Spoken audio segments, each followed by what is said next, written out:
हमारे चैनल आरसी music entertainment को subscribe करें और बेल आइकॉन को दबाना न भूलें।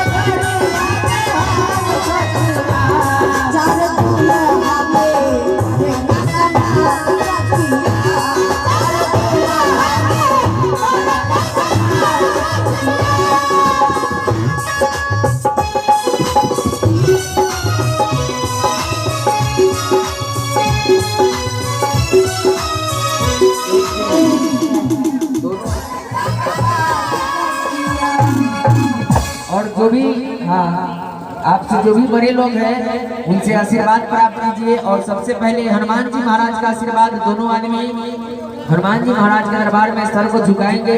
उसके बाद आपसे जो भी श्रेष्ठ लोग हैं, बड़े लोग हैं, उनसे आशीर्वाद प्राप्त करेंगे, क्योंकि आज बहुत ही शुभ घड़ी है। आज के दिन ही 25 साल पहले आपकी शादी हुई थी और आज बहुत ही खुशी की बात है कि हनुमान जी महाराज के दरबार में आप लोग की दिल से उस याद को ताजा किया गया है। इसीलिए सभी लोग मीठी मीठी ताली बजा कर जाएंगे।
Namaste.